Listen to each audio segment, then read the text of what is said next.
మేడ్చల్ జిల్లా Jawahar Nagar police station పరిధిలోని వికలాంగుల కాలనీలో దారుణం జరిగింది. ప్రియుని మోజులో పడి తన భర్తనే హతమార్చిన సంఘటన జవహర్ నగర్ పోలీస్ స్టేషన్లో చోటు చేసుకుంది.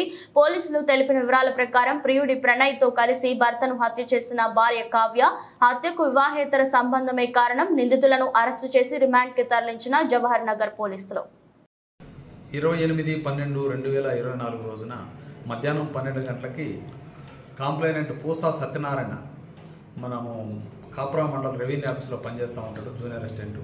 ఆయన డ్యూటీల్లో పోతున్నప్పుడు వికలాంగుల కాలనీ అనుకున్నటువంటి ఫారెస్ట్లో ఒక డెడ్ బాడీ 35 నుంచి 40 సంవత్సరాల మధ్య ఉన్నటువంటి మగ వ్యక్తి కాలిపోయి డెడ్ బాడీగా ఉన్నది.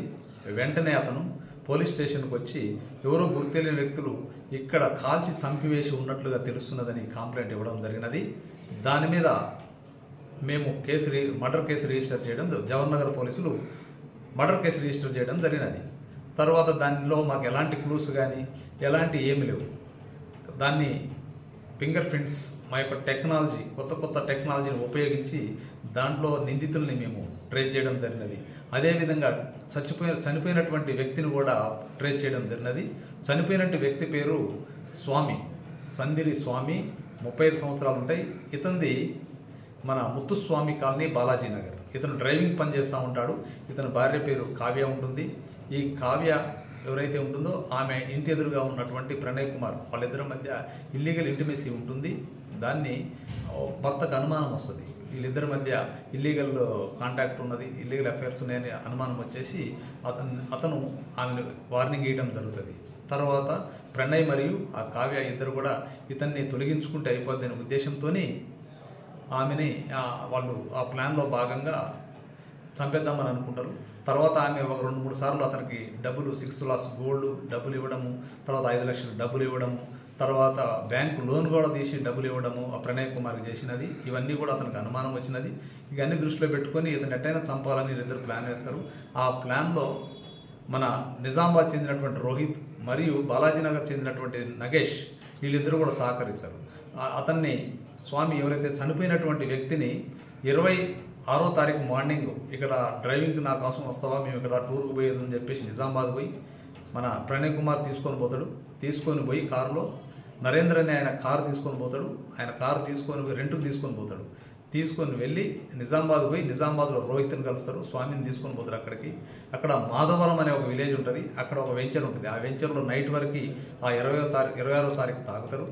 తర్వాత అంతకుముందే కొనుక్కున్నటువంటి కత్తును కూడా డిక్కీలో పెట్టుకుంటారు వీళ్ళు. ఆయన నైట్ 11:30 గంటల సమయంలో బాగా తాగి స్వామి డ్రైవర్ సీట్లో ముందు సీట్లో కూర్చొని ఉన్నప్పుడు ఆయన పడుకొని ఉంటాడు. తర్వాత పొద్దున్నే పోదామని చెప్తారు వీళ్ళిద్దరు. వెంటనే వెనక ఒక కత్తి తీసుకొని ప్రణయ్ కుమార్ అతని ఛాతి మీద తల మీద పొడి చేస్తాడు. అదేవిధంగా రోహిత్ కూడా తల మీద కత్తితో పొడి చేస్తాడు. వెంటనే అతను చనిపోయిన తర్వాత వాళ్ళకి ఎక్కడ పెట్టాలో అర్థం కాక మళ్ళీ అదే బండిలో మళ్ళీ బాలాజీనగర్ తెల్లవారుజామున వస్తారు. ఇక్కడ వచ్చిన తర్వాత నగేష్ని కూడా తీసుకుంటారు. నగేష్ని తీసుకొని దీన్ని ఎట్టనే డిస్పోజ్ చేయాలని చెప్పేసి గట్కేశ్వర వైపు, తర్వాత వరంగల్ వైపు అటు పోతారు. ఎక్కడ కూడా అనువైన ప్రదేశం దొరకదు. తర్వాత వెంటనే మరలా మన కాడికి ఇక్కడికే వచ్చేసి వికలాంగుల కాలనీ అనుకున్నటువంటి దాని దగ్గరకు వచ్చి ఆ రోజు రాత్రి అంటే 27వ తారీఖు రోజు రాత్రి 8:50 అక్కడ తీసుకుపోయి వాళ్ళు కొనుక్కున్నటువంటి పెట్రోలు, మ్యాచ్ బాక్స్ యాదగిరిగుట్టలో కొనుక్కుంటారు. వాటితో ఆ సహాయంతో ఒక టార్పల్ పట్ట కూడా కొనుక్కుంటారు. వాటి సహాయంతో వాడు అందులో పెట్టేసి అతన్ని చనిపోయిన వ్యక్తిని వీళ్ళు కాల్ చేసి వెంటనే నగేష్ ఇంటికాడ దించేసి తర్వాత ఈ రోహిత్ మరియు ప్రణయ్ ఇద్దరు కూడా వైజాగ్ పోతారు. వీళ్ళు పోయే విషయంలో ఇవన్నీ కూడా అతని భార్య కావ్యకు తెలుసు.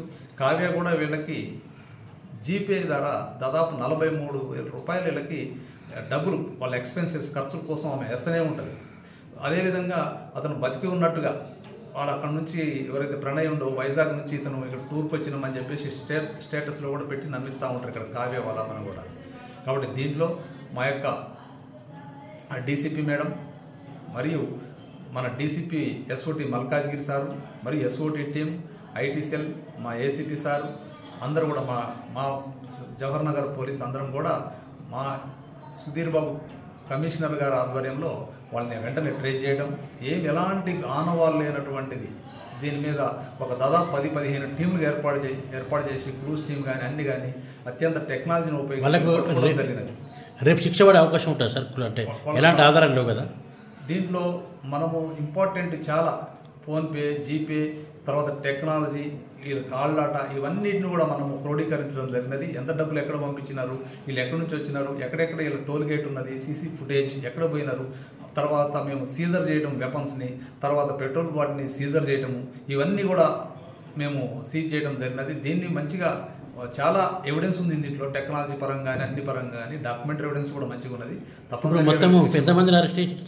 ఇప్పుడు మేము ఇందులో ప్రణయ్, నగేష్, రోహిత్ ముగ్గురిని అరెస్ట్ చేయడం జరిగినది. ఆమెను ఆమెని అరెస్ట్ చేయవలసి ఉన్నది. ఎప్పుడు చేస్తారు సార్ అరెస్ట్ అంటే?